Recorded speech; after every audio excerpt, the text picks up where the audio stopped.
So I want to share one more thing right now. The value of your open house, and I get it with listing agents. We've never really been big fans of open houses, but the value of your open house just went through the roof. Why did the value of the open house just go through the roof? Because I believe somewhere around 15% of buyers are going to say, I don't want to mess with buyer agency commissions. I don't want to mess with having to negotiate. There's going to be a certain percentage of the population that says, I don't want to mess with that. And what are they going to do? They're going to go right to the listing agents. So the good news is my listing agents just got a raise. I love that for you and for me, of course. And also, that also means the value of the open house just went up. Think about it. The value of your open house just increased. Why is that? Well, because now if at least 10% or 15% of buyers decide that they want to work with the listing agent, they're going to exhaust all options to get in touch with the listing agent. And one of the ways they're going to do that is through an open house. And so we've created a new formula for having a successful open house, and I'll share it with you now. All right.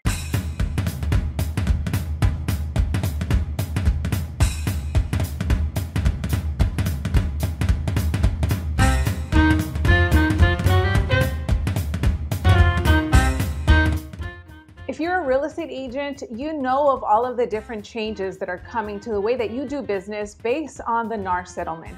So with that being said, whether you are working with buyers or sellers, you probably want to know what it'll take for you to adapt and thrive with your business. So that is exactly what we're talking about on today's episode of Vulcan 7 Coaches and Mentors with our guest, Jeff Glover. So Jeff, welcome. Hey guys, how we doing? Doing great. So, I'm glad that we're talking about this because this is very popular.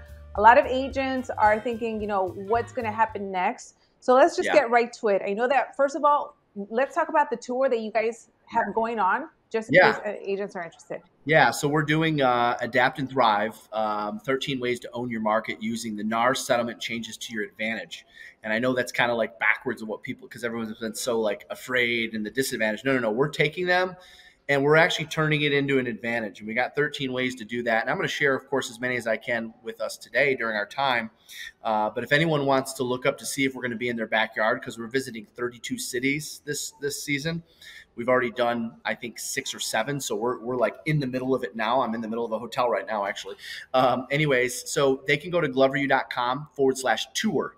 That's GloverU.com/tour. If by chance there isn't one near them, we do have a virtual happening on June the 5th. So there is an option. It's a 3.5-hour session, 13 ways to win using the NAR settlement changes. But I'm going to dive into a few of them today while we have some time together.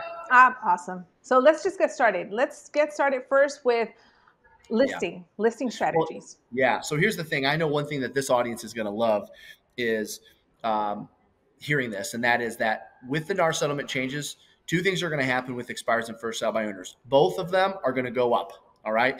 Let me tell you why. Okay. The expired opportunities are going to increase. By the way, for those that are not familiar, I probably should say this. Jeff Glover from Detroit, Michigan, been listing and selling real estate now for 22 years. We have one of the fastest growing coaching and training organizations in the country in the U.S. and Canada. We've got 16 coaches, over 700 clients today. All right. So I've been doing this 22 years and I'm in the trenches with you. I know you've got a lot of great options today, but just to give you an idea, I'm still personally listing and selling somewhere between 6 and 10 homes per month.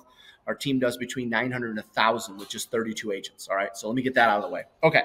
So now for sale by owner and expired opportunities are going to go up. And here's why. Let's start with expireds. All right. Before, homes would expire because they weren't priced right or the condition wasn't strong. And of course, the third one is marketing. We know that, but it's usually 1 or 2. They're not priced right or the condition isn't great. And of course, we know that condition can be overcome by price.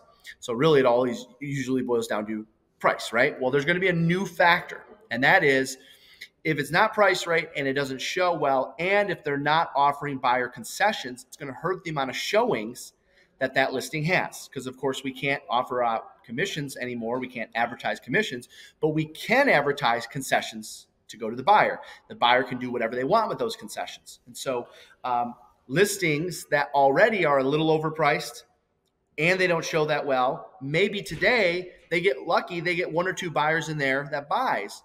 That same listing is not going to get as lucky when all of a sudden a buyer says, wait a minute, it's a little overpriced, it doesn't show that great, and they're not going to give me any help to pay my realtor. Nah, we'll pass.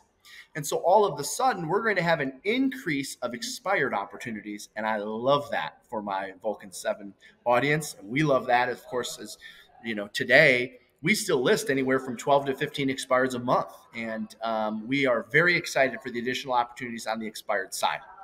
And so when we're looking at the best results that we're having with expireds today, by the way, it's not just calling them.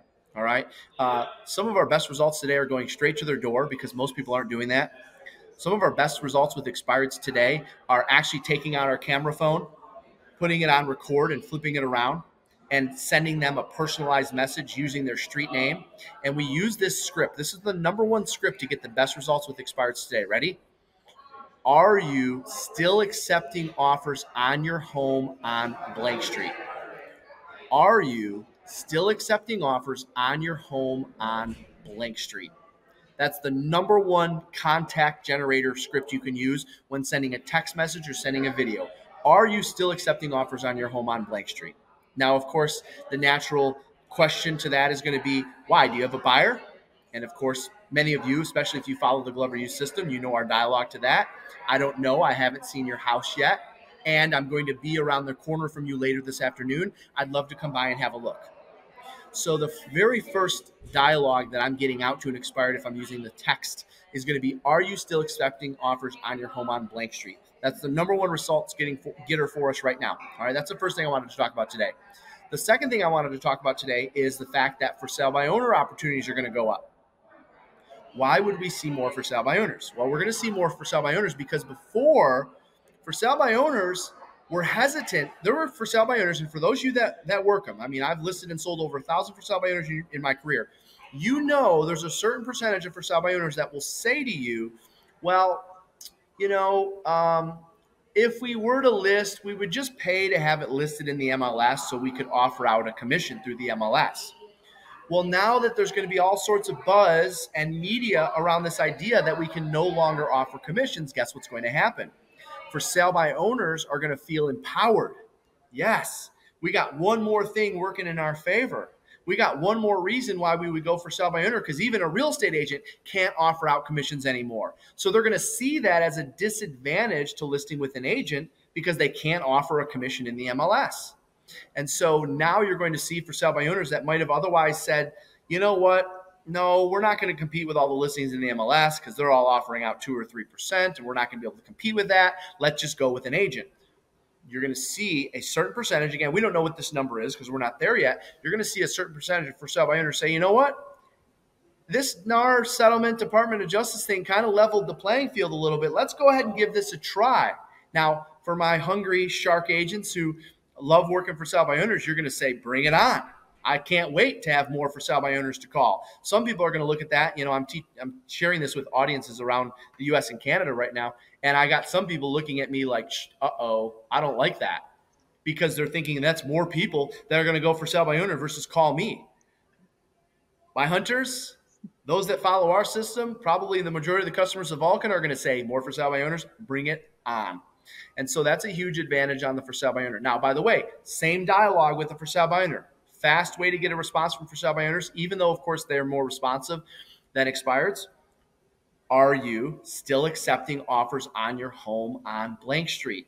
Stop with this, hey, are you cooperating with buyer's agents, all this other stuff? Nope. Are you still accepting offers on your home on blank street? That will get the conversation started. All right. Now, you can say things like, are you working with listing agents, or I'm sorry, are you working with buyer's agents that bring you buyers? You can say, you can let them know that buyer agent commission is still a thing. It's still something that can be negotiated. It just can't be offered in the MLS. So you can still keep that in your dialogue, but I would not be opening up with this idea of, hey, are you working with agents that bring you buyers? No, they might actually do the reverse of that, because they may say, well, I don't have to pay buyer's agents anyways. You don't know what they know about the NAR settlement. So they might use this as a reason to say, no, I'm going to pay less. I'm going to not offer anything to buyer's agents because the media said I don't have to. All right. So that's the second thing I wanted to make sure that we got across. We're going to see an increase of expireds and an increase of for sale by owners. That's awesome. And you know, it's only been like 8 minutes, and everything that you've already given, it's just so much that whoever's watching, you're probably going to have to rewind and write down exactly what Jeff said. I love the video idea just because these people are probably getting a ton of calls. But when they Yeah. see your face, they can put a face to the name and it makes you stand out. I've done it and it has totally taken an expired from telling me, oh, yeah, let's meet in 2 months to, I'm back in town next week. Let's Yeah. put something on the calendar. And you're different than everyone else. That's just calling. They put a face to the name. They see that you're a human. They don't think that you're a bot or somebody in Indonesia or something like that. You're a real person. Yeah, absolutely. All right, so we're talking about that on the tour right now. Again, if you want all 13 ways, go to gloveru.com/tour. We're probably going to be in your backyard. I mean, we got people flying in from all over for these. And if we're not, there's a virtual option. It's coming up in June. The other thing that we're talking about right now is helping agents shift their mindset from buyer to seller focus. Now, of course, most of your audience, if they're customers of Vulcan, you're probably already seller focused. So you don't need any mindset work on the advantages of being a listing agent. And what I'm going to recommend you do is start becoming more of the authority in your market on social media. Start becoming the authority in your market on social media, specifically as it relates to helping sellers. So write this down, because I get the question, well, Jeff, how do I become the authority? How do I become known as the agent that helps more sellers in my market? Write this down. Content, good quality content plus frequency will equal an authoritative brand. Well done content plus frequency will equal an authoritative brand. The mistake that a lot of agents make is they're only doing one of those two.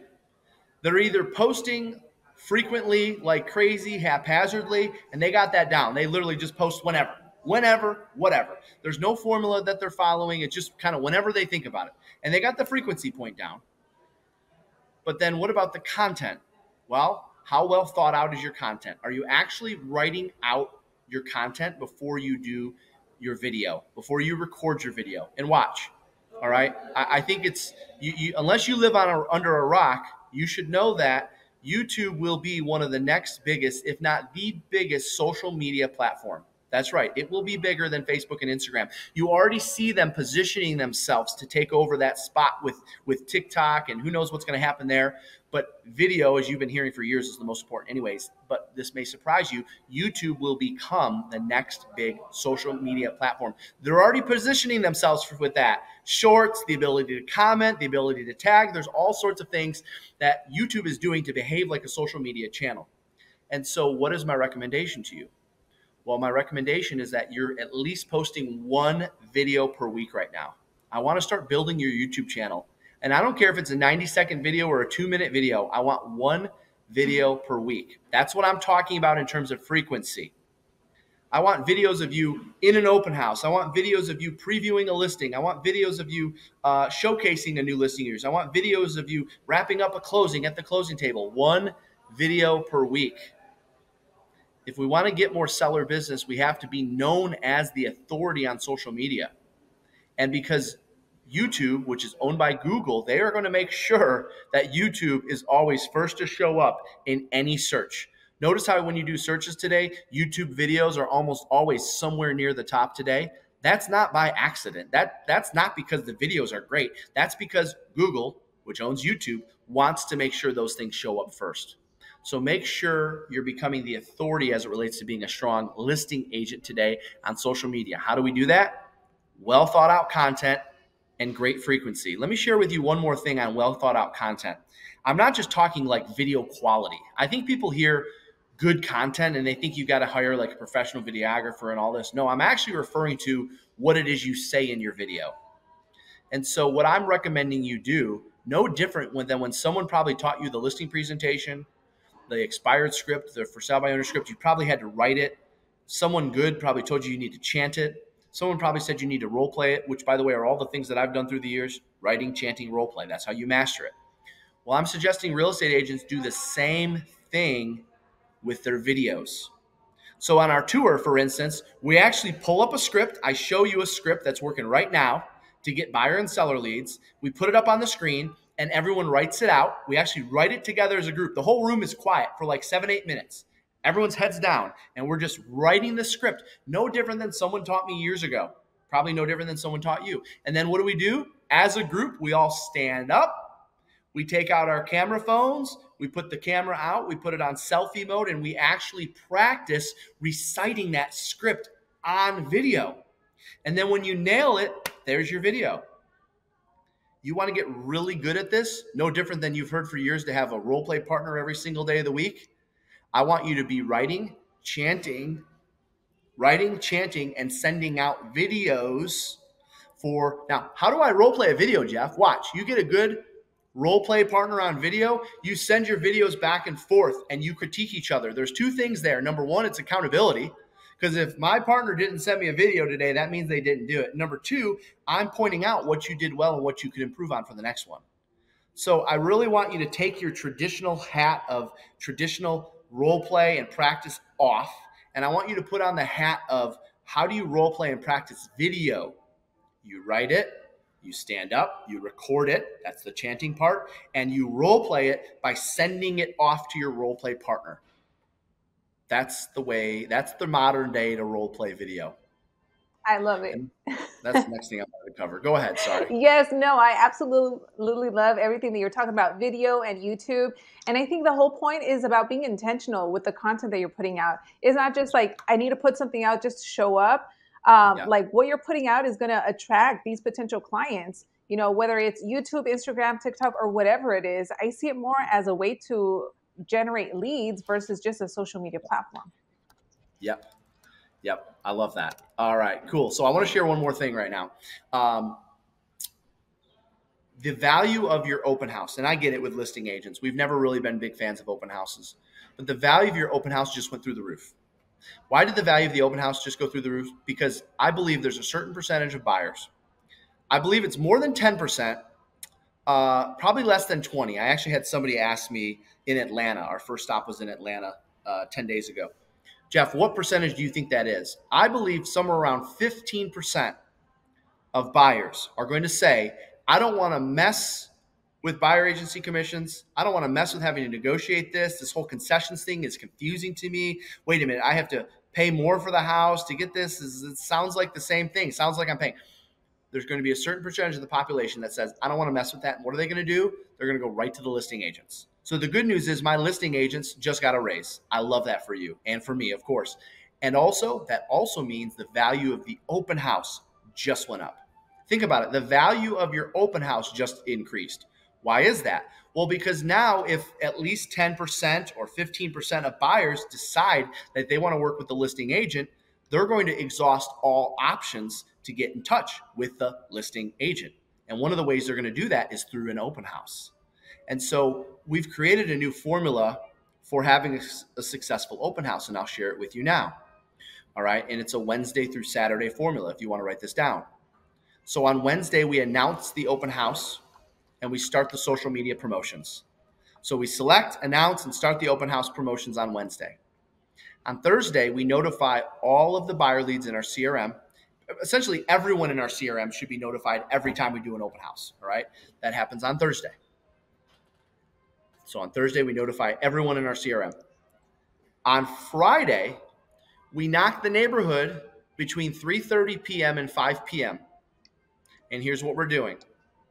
3:30 to 5 on Friday, we're inviting all of the neighbors to come down and check out the house for a private happy hour just for the neighbors. Now, the homeowner could be there if they want, if they're friendly with all the neighbors or whatever, or they may say, Jeff, I don't really know my neighbors. I don't care. It'd be weird having them in my house. Why don't you do it?